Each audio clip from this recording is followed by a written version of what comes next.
Ok, bien, hermanos, les voy a invitar a acompañarme al libro de Daniel, por favor. Vamos a ir a Daniel, capítulo 10 al 12. Estamos ya en el último, en el capítulo clímax de Apocalipsis. Y para entender mejor ese capítulo y para entender mejor la gran guerra que el capítulo 19 de Apocalipsis va a describir, me gustaría darles de una vez que estamos aquí, aprovechar y darles el trasfondo de ese asunto, ¿verdad? Entonces, aquí en las diapositivas vamos a ver, ¿verdad? Esto de la visión final de Daniel, comenzando en el capítulo 10, ¿ok? Déjenme leer unos primeros versículos del capítulo 10 y ahorita comenzamos. Dice ahí Daniel 10:1. En el año tercero de Ciro, rey de Persia, ¿ok? Note ahí otra vez, en el año tercero de Ciro, rey de Persia, fue revelada palabra a Daniel llamado Belsasar. Y la palabra era verdadera y el conflicto grande, pero él comprendió la palabra y tuvo inteligencia en la visión. En aquellos días yo, Daniel, estuve afligido por espacio de 3 semanas. No comí manjar delicado, ni entró en mi boca carne, ni vino, ni me ungí con ungüento, hasta que se cumplieron las 3 semanas. Y el día 24 del mes primero estaba yo a la orilla del gran río Hiddekel, y alcé mis ojos y miré, he aquí un varón vestido de lino y ceñido sus lomos de oro de Ufaz. Su cuerpo era como berilio y su rostro parecía un relámpago. Y sus ojos como antorchas de fuego, y sus brazos y sus pies como de color de bronce bruñido, y el sonido de sus palabras como el estruendo de una multitud. Ok, hasta ahí. ¿Dónde hemos leído algo semejante?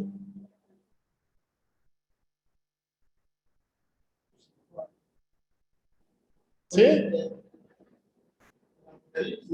Al principio cuando se le aparece a Juan. Exactamente, es casi una descripción igualita del Señor Jesucristo glorificado, ¿sí o no? Es casi una descripción igualita del Señor Jesucristo glorificado. Entonces, miren lo que está pasando. Entonces, tiene esta visión y luego dice versículo 7.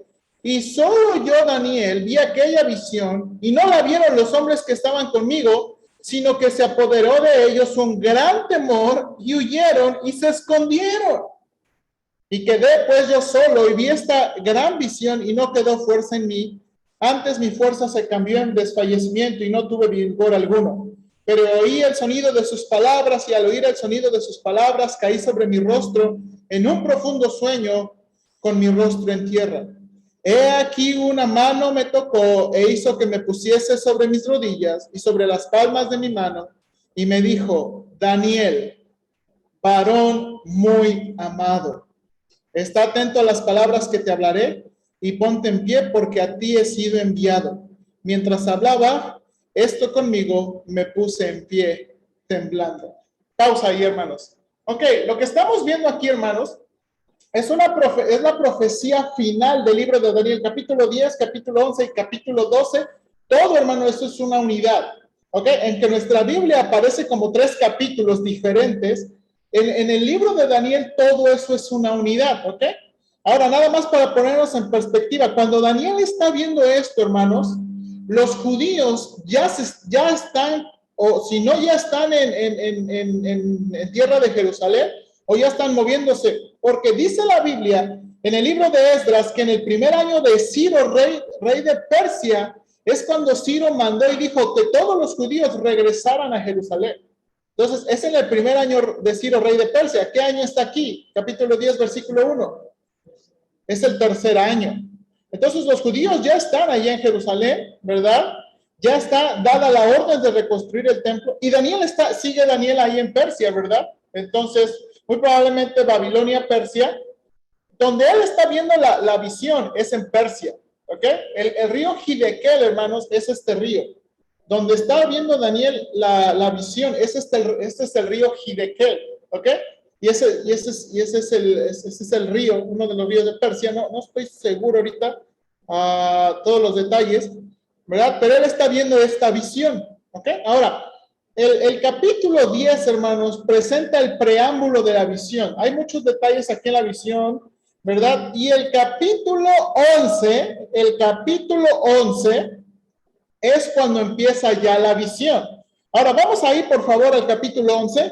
No quiero ver el capítulo 10, hermanos, porque realmente me voy a tardar mucho. Quiero ir directamente al capítulo 10. Ahora, nuestra Biblia pone capítulo 11, versículo 1, y yo mismo en el año primero de Darío el Medo estuve para animarlo y fortalecerlo. Está hablando del ángel Miguel, ¿ok? Si no me equivoco. Sí, ¿ok?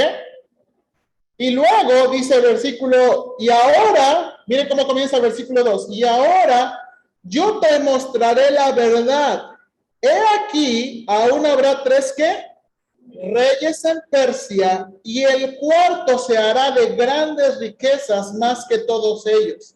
Y al hacerse fuerte con sus riquezas, levantará a todos contra el reino de Grecia. Se levantará luego un rey valiente, el cual dominará con gran poder y hará su voluntad. Pero cuando se haya levantado, su reino será quebrantado y repartido hacia los cuatro vientos del cielo.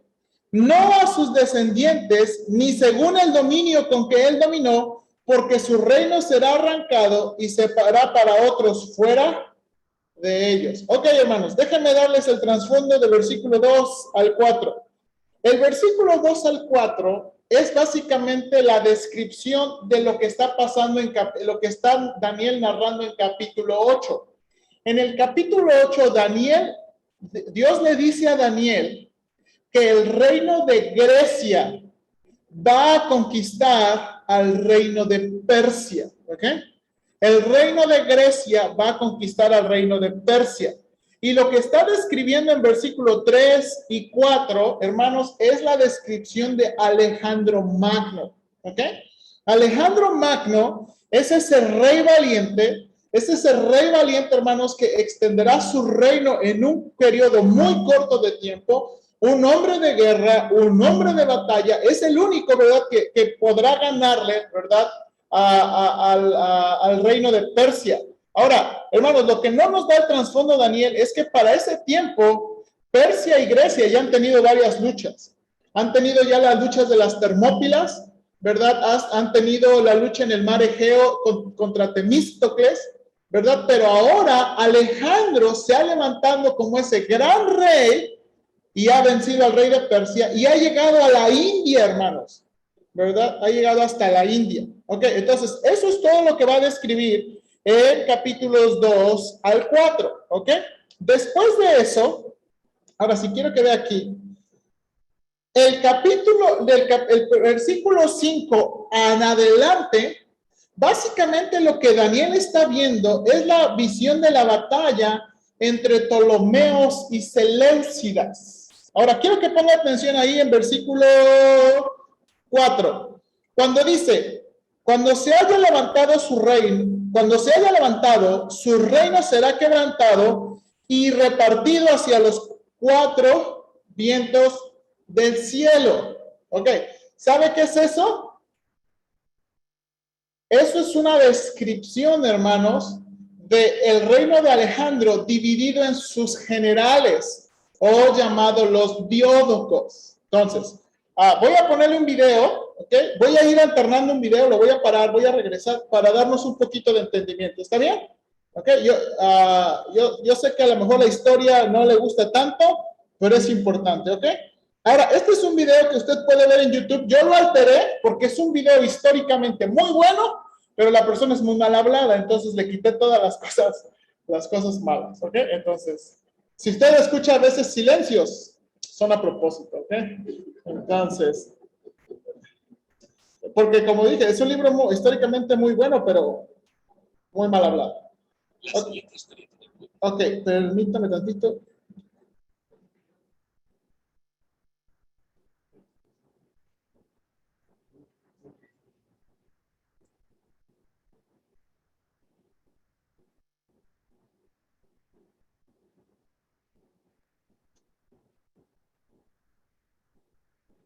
La siguiente historia tiene lugar entre el año 323 y el 30 a.C. ¿Escucha?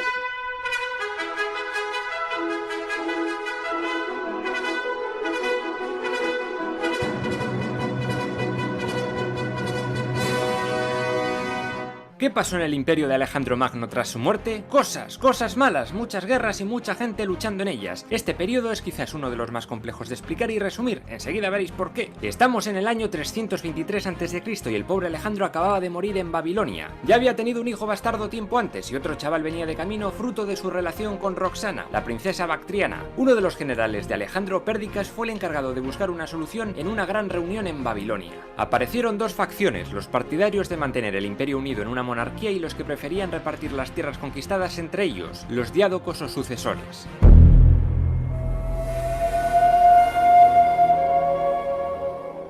Como no se ponían de acuerdo, decidieron poner de momento como rey a Filipo III Arrideo, hermanastro de Alejandro, que era deficiente mental, mientras esperaban a ver si Roxana daba luz a un varón, y los dos reinarían juntos. Además, los diádocos se repartirían los territorios, mientras que Pérdicas, actuando como regente, se ponía al frente del ejército imperial y de Asia, gobernada por multitud de sátrapas diferentes. A Ptolomeo le tocó Egipto, Antípatro se quedaría como hasta ahora en Macedonia junto a Filipo, a Lisímaco le tocó Tracia, Antígono el Tuerto Panfilia, Libia y Frigia, y a Eumenes Capadocia y Paflagonia. Mientras tanto, a Crátero le encargaron socavar las sublevaciones que habían comenzado a surgir por toda la Hélade. Era la llamada Guerra Lamíaca, en la que Atenas y Etolia se habían levantado contra el gobierno de Antípatro, refugiado en la ciudad de Lamia. Tras aplastar a los rebeldes antimacedonios en la batalla de Cranón, abolir la democracia y ejecutar a Demóstenes, Atenas dejaría de liderar más revueltas.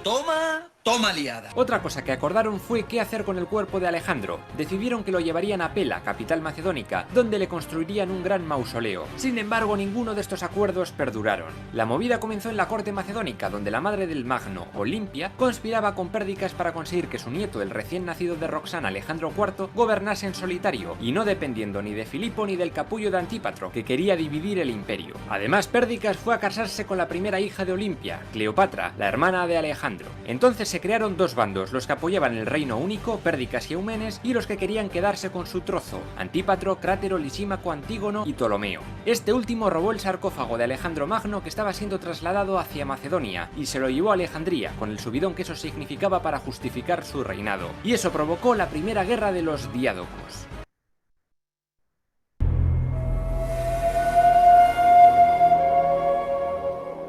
Pérdicas comenzó el ataque en el 321 a.C. Fue derecho a por el ladronzuelo de Ptolomeo, pero la mayoría de sus tropas fueron arrastradas por una riada del Nilo y el resto del ejército se...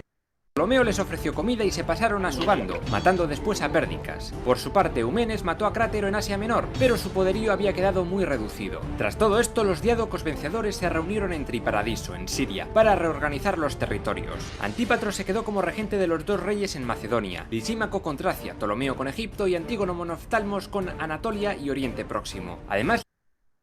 Ahí está. Ahí es donde empieza la profecía de Daniel. Cuando dice que el reino será dividido a los cuatro vientos, estos son, ¿verdad?, los cuatro generales que básicamente el libro de Daniel está describiendo. Y de ahí, hermanos, ahora voy a dejar ahí pausa el video. Estamos en minuto 3, ¿ok? Ahora quiero que vea usted en la Biblia, versículo 5 en adelante. Eso es lo que vamos a ver. Versículo 5 dice, y se hará fuerte el rey, ¿qué? Del sur. Ahora, versículo 6, y al cabo de años hará alianza y la hija del rey del sur vendrá al rey del norte, ¿ok? Y luego, versículo 7 al final, y vendrá con ejército contra el rey, ¿qué? ¿Sí lo veo? Versículo 7 al final, rey del ¿qué? Norte. Entonces, hermanos, si usted quisiera... Usted puede marcar todo el capítulo 11 y va a ver usted esta descripción muy clara. Rey del sur, rey del norte, rey del sur, rey del norte. ¿A qué se está refiriendo? Bueno, lo que se está refiriendo, hermanos, es de nuevo a esta visión o esta lucha entre los Ptolomeos y los Seleucidas, ¿ok? Esto es lo que está describiendo Daniel. Ahora, hermanos, ¿cómo sabemos eso? Bueno, una de las maneras para saberlo es que un historiador llamado Josefo, ¿verdad? Es el que básicamente Josefo está escribiendo en Antigüedades de los Judíos. Él está escribiendo toda la historia de los judíos, pero él es muy preciso en esto y llega a darnos la interpretación de varias cosas que están pasando. Después, hermanos, para los judíos no era difícil saber que este pasaje se había referido, ¿verdad?, a esa lucha entre griegos, bueno, la lucha entre los diádocos entre los Ptolomeos y los Seleucidas. Ahora, le digo esto porque a veces va a parecer muy subjetivo, ¿verdad? A ver, hermano, ¿de dónde sabes tú qué es esto?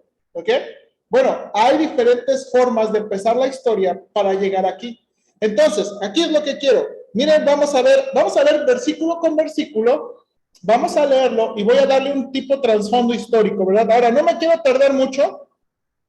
Esto a mí me apasiona mucho, pero si no, aquí nos vamos a tardar como 50 clases, ¿no?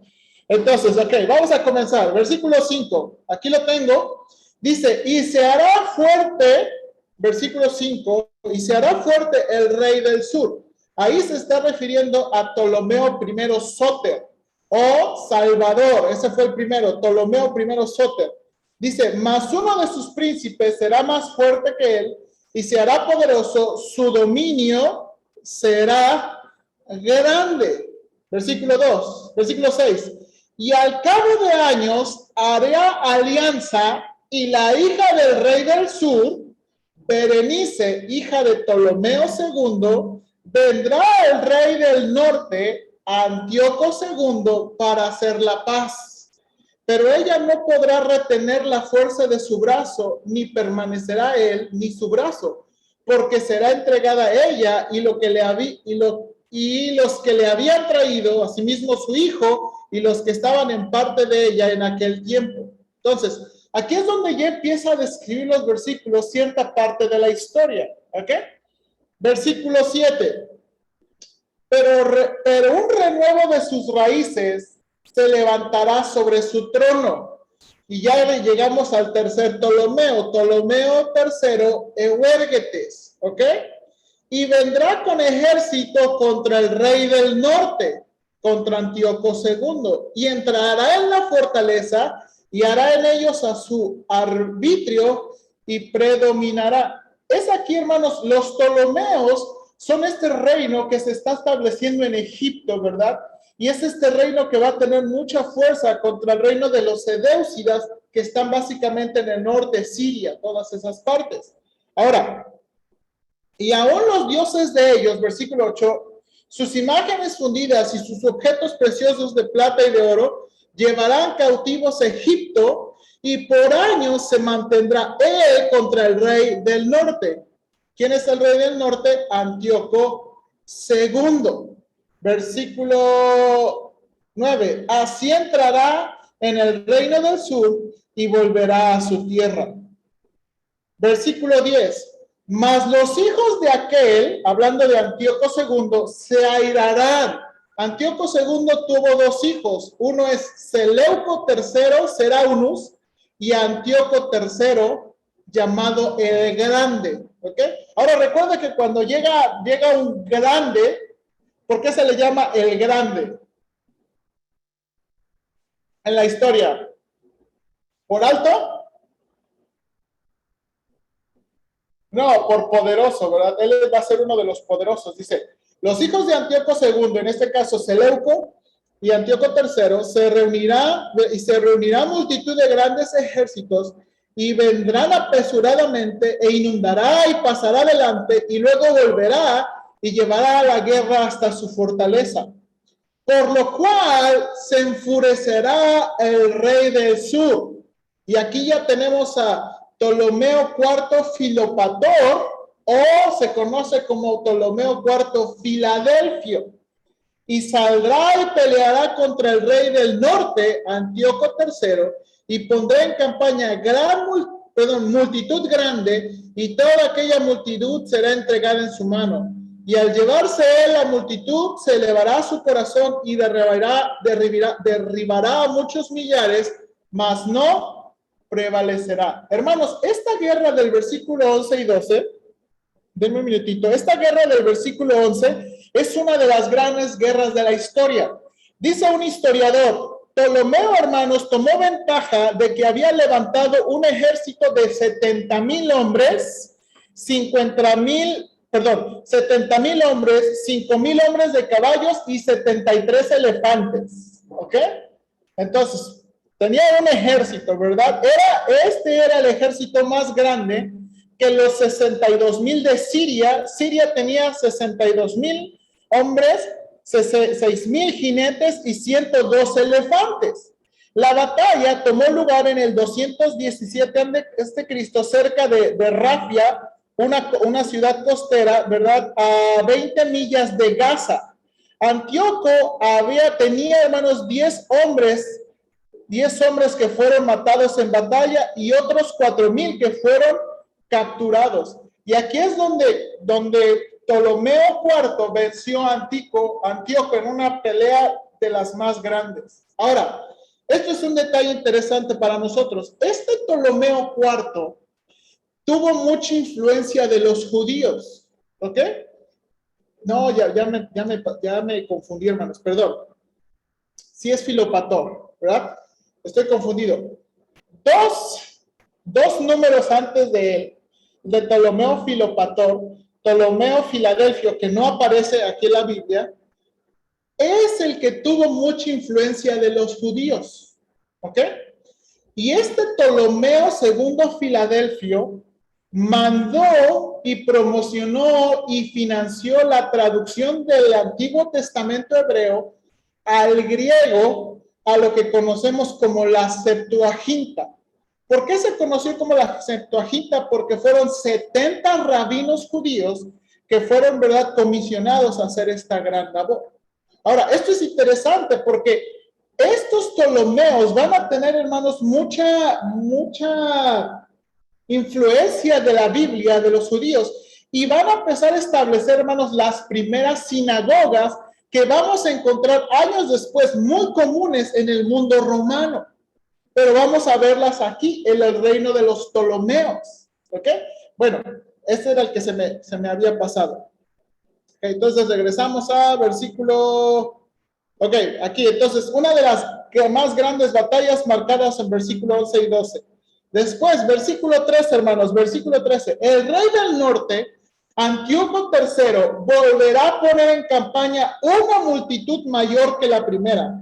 Y al cabo de algunos años vendrá apresuradamente con gran ejército y con muchas riquezas. En aquellos tiempos se levantarán muchos, Antíoco IV y Felipe V de Macedonia, contra el rey del sur. En este caso ya cambió y es Ptolomeo V Epífanes. Hermanos, Epífanes era una traducción de el ilustre, ¿ok?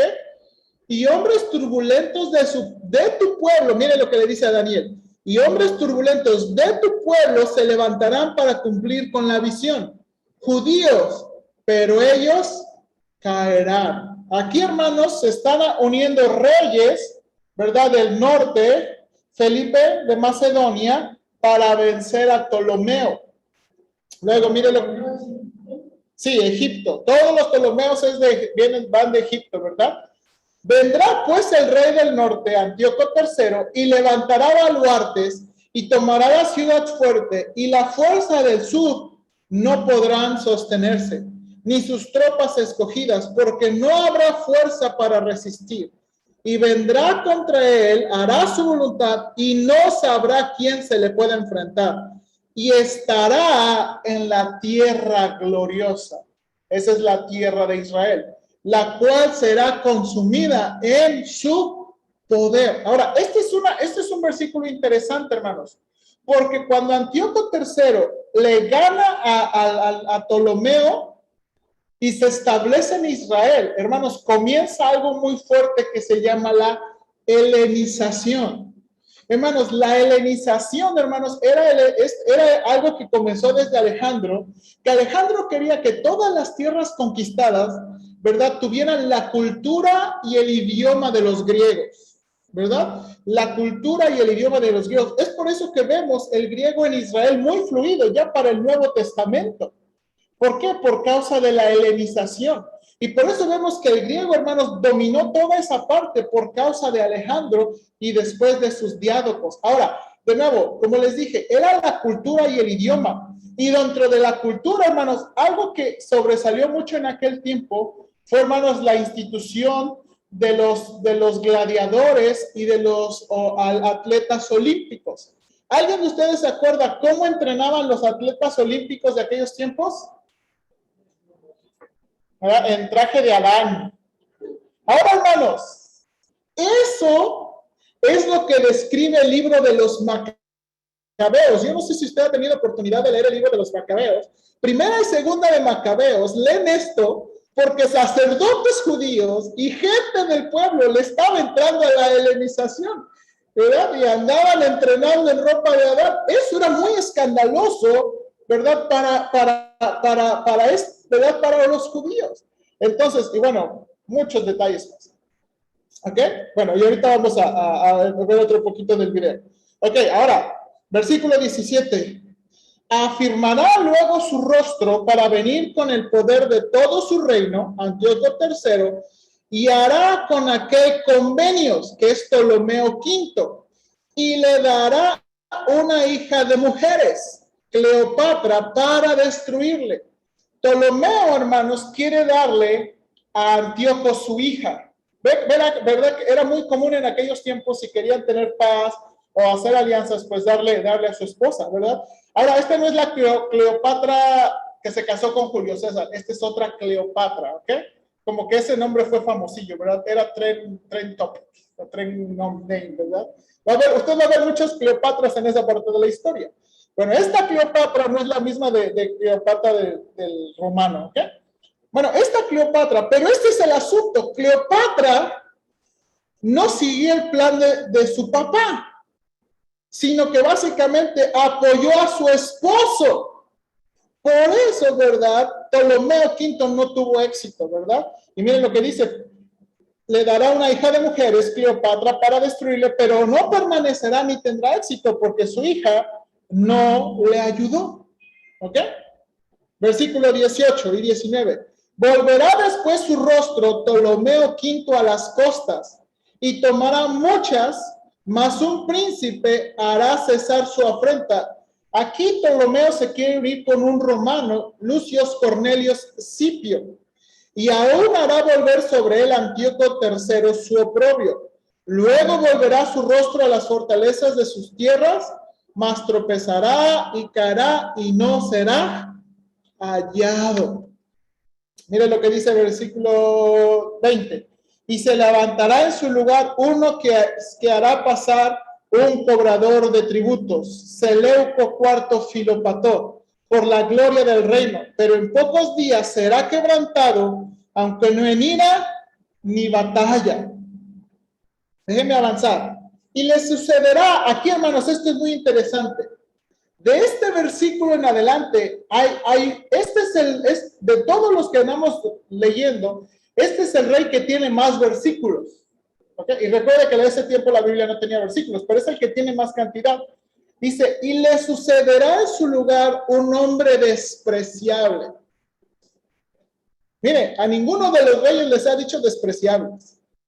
Este es el primero que le dice despreciable. Antíoco IV Epífanes, al cual no darán la honra del reino, pero vendrá sin avisos y tomará el reino con halagos. Las fuerzas enemigas serán barridas delante de él como con inundación de aguas, serán del todo destruidos junto con el príncipe del pacto. Y aquí hay un detalle, hermanos. Algunos piensan que Antíoco hizo pacto con Onías, un sacerdote judío. O algunos piensan que hizo un pacto con Demetrio, un sobrino de Antíoco que tenía, ¿verdad?, del reino de Grecia.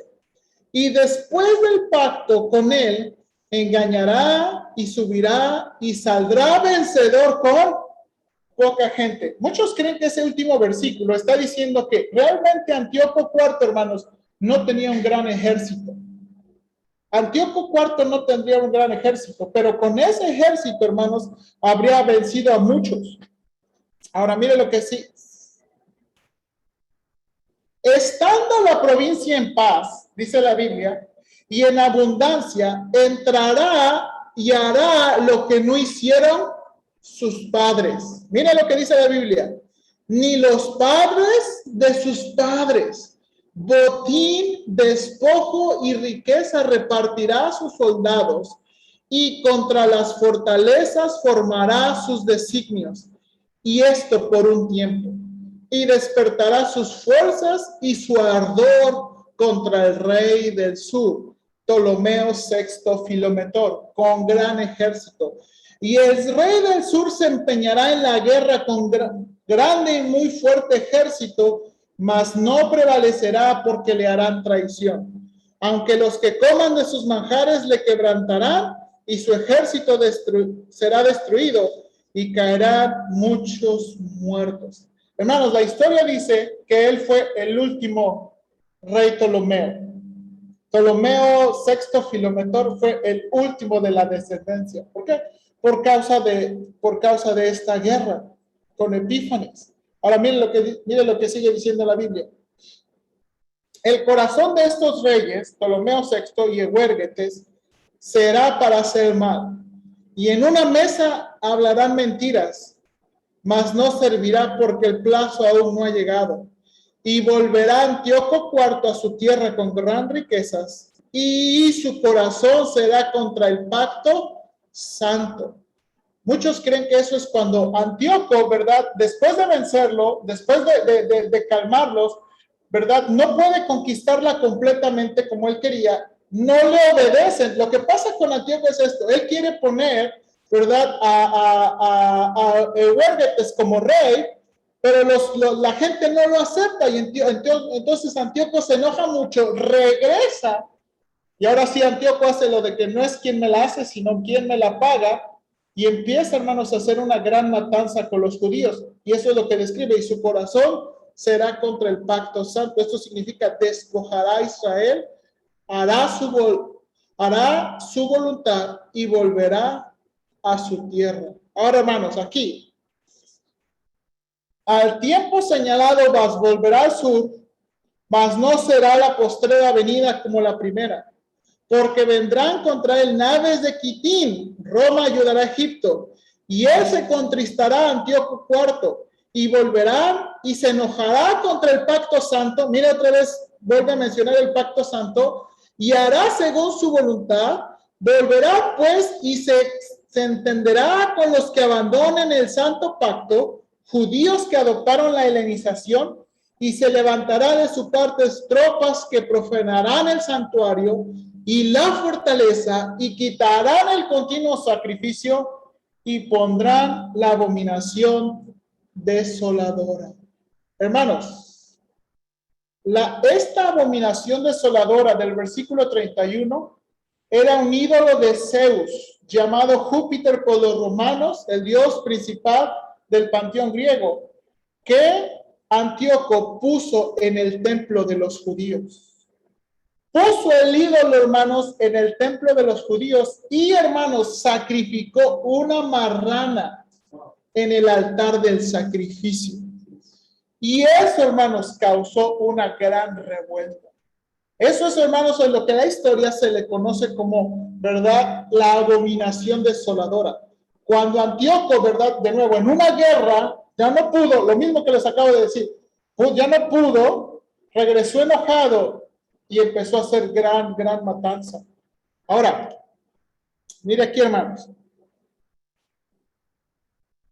Versículo 32 al 35. Con lisonjas seducirá a los violadores del pacto, mas el pueblo que conoce a su Dios se esforzará y actuará. Y aquí, hermanos, es donde empieza lo que conocemos como la revuelta macabea. ¿Ok? Hermanos, todo lo que usted, por ejemplo, si usted tiene una Biblia católica que tiene, ¿verdad?, estos libros, usted lo que va a leer básicamente es toda la historia de estos tiempos. Y va a ver, hermanos, va a ver con descripción cómo Antíoco viene, pone el ídolo de Zeus, ¿verdad? Utilizan el templo, hermanos, como un centro de prostitución. Hermanos, utilizan el templo judío como un centro de prostitución, ¿verdad?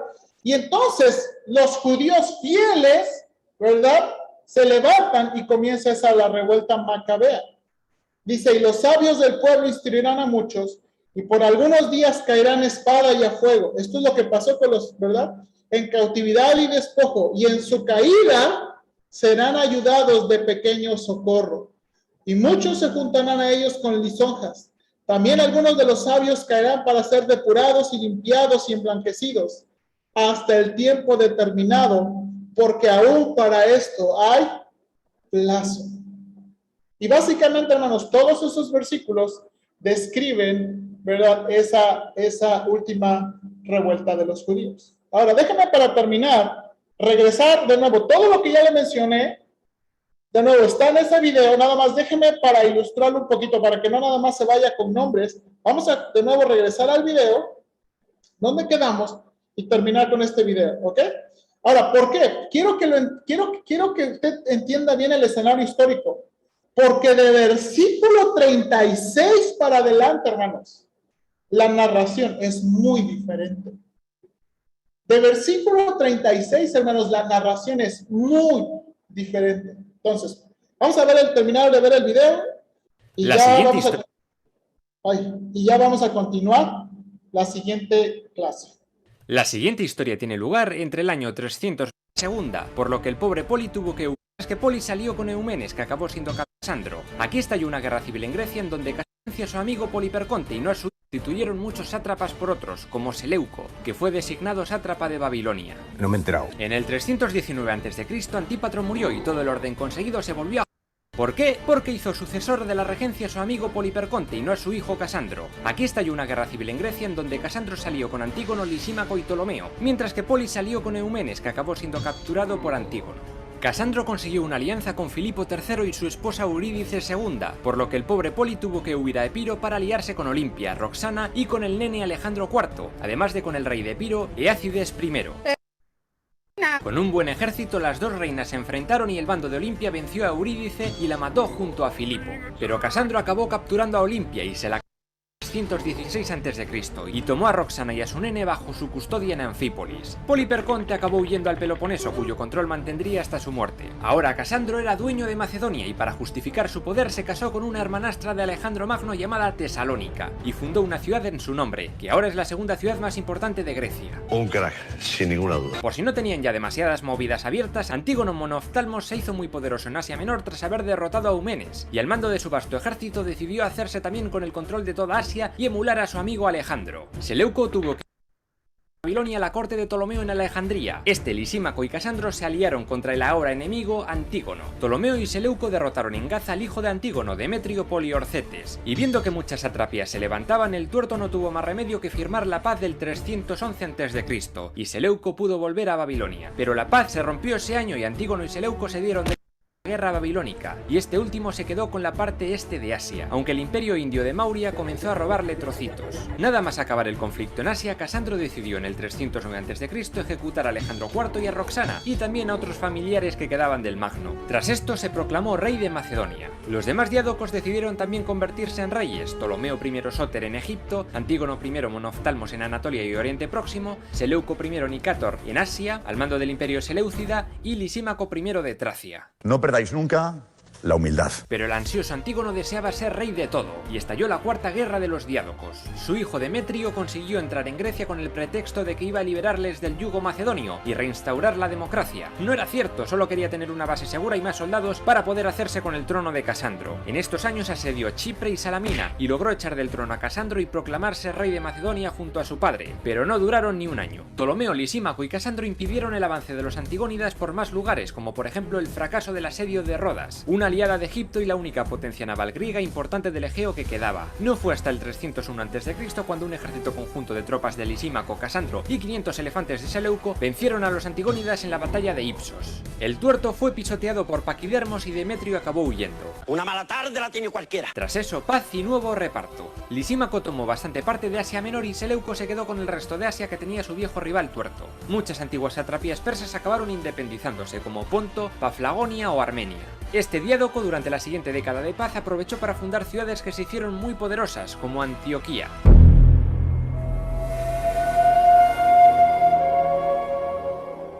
Tras la muerte de Casandro, su reino en Macedonia se desestabilizó porque sus hijos se peleaban por el trono, y Demetrio Poliorcetes logró colarse en la fiesta y hacerse de nuevo con el poder en el 294 a.C.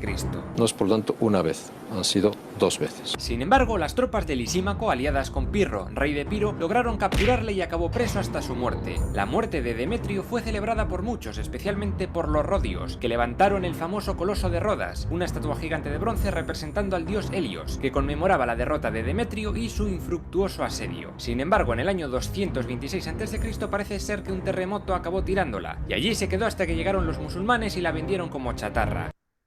Pirro y Lisímaco se repartieron Macedonia entre sus reinos, pero aquello no iba a durar mucho. Ptolomeo I murió de viejuno en el 283 a.C.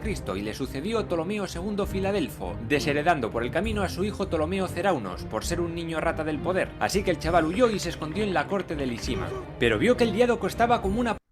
acababa de ejecutar a su propio hijo, Agatocles, y entonces se fue a la corte de Seleuco. El chaval, junto con algunos partidarios huidos de Agatocles, le comieron la oreja al viejo Seleuco para que fuese a por Lisímaco, y este acabó aceptando. Y en la batalla de Curupedio, Seleuco dio muerte a su antiguo compañero. Sin embargo, Seleuco, una vez en Macedonia a punto de tomar el poder, fue traicionado por Ptolomeo Cerauno, y el último de los diádocos acabó muerto. Antíoco I Sóter, su hijo, sería el encargado de dirigir el imperio seleucida, que había incorporado a Anatolia, y por su parte Ptolomeo Cerauno se quedó al mando de Macedonia, pero durante poco tiempo, pues se tuvo que enfrentar a una invasión de unas tribus celtas procedentes de la Galia llamadas Gálatas y acabó muriendo en el 279 a.C. El orgullo conduce a la caída.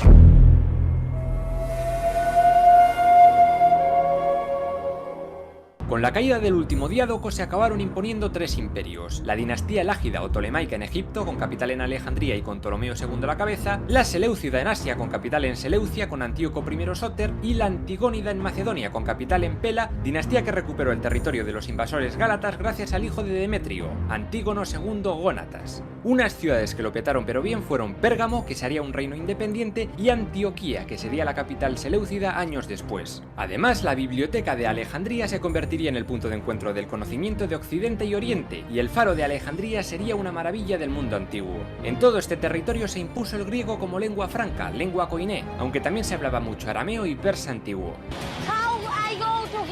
Of course.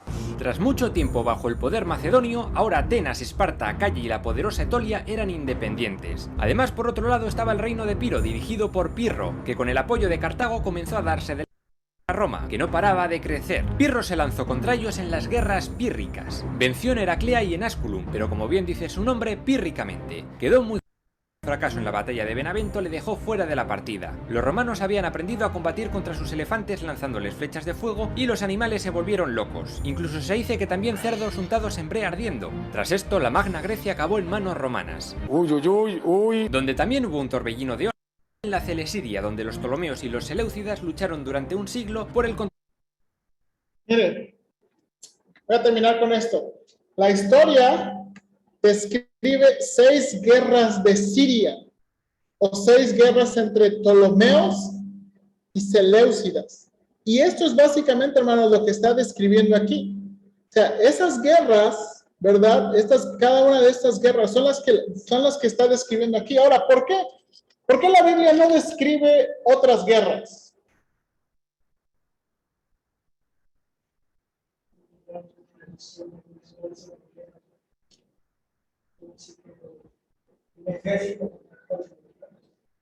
Sí, básicamente, ¿verdad? La Biblia pone su atención sobre el pueblo judío.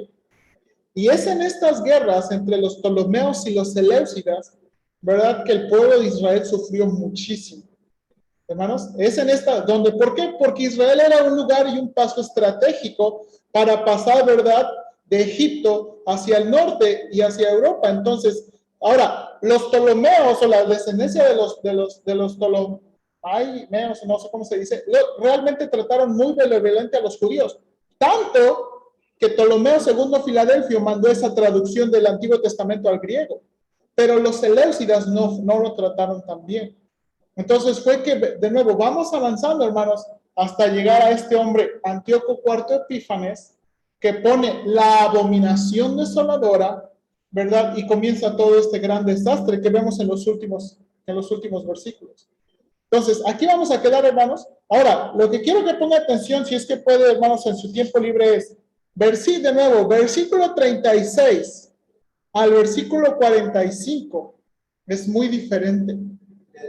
De Daniel, capítulo 11, versículo 36. Déjenme nada más leer versículo 36. Dice, y el rey hará su voluntad y se ensoberbecerá y se engrandecerá sobre todo Dios y contra el Dios de los dioses hablará maravillas y prosperará hasta que sea consumada la ira, porque lo determinado se cumplirá. Y la pregunta para nosotros es, ¿quién es ese rey?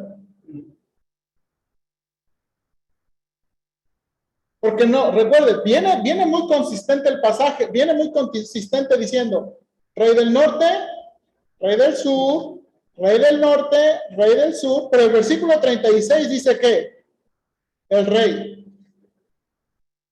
¿Quién es ese rey?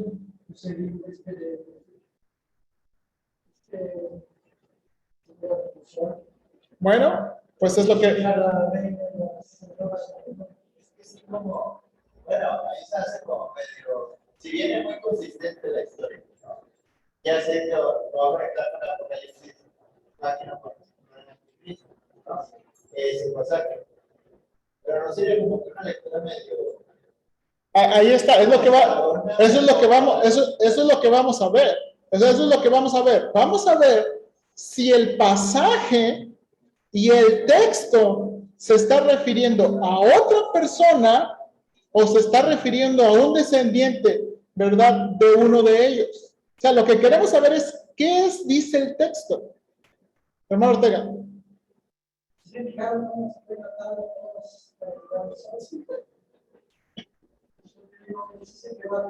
Sí, sí. Bueno, nada. Creo que la Biblia se trata de describir a Dios, quiere describir, creo que es el carácter, la personalidad de que va a quedar al final. Bueno, y nada más para anticipar, y eso es lo que vamos a ver la próxima semana. ¿Quién es el personaje del versículo 36 en adelante? Por lo menos hay tres posibilidades. Una descripción extendida de Antíoco, la descripción de la conquista de Roma, porque de nuevo Roma viene caminando.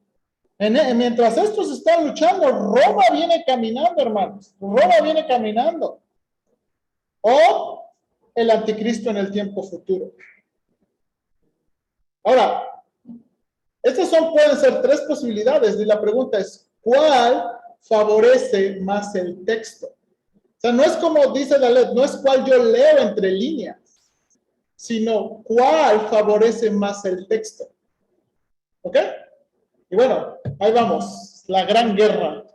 La gran guerra. Ok, Dios les bendiga, hermanos.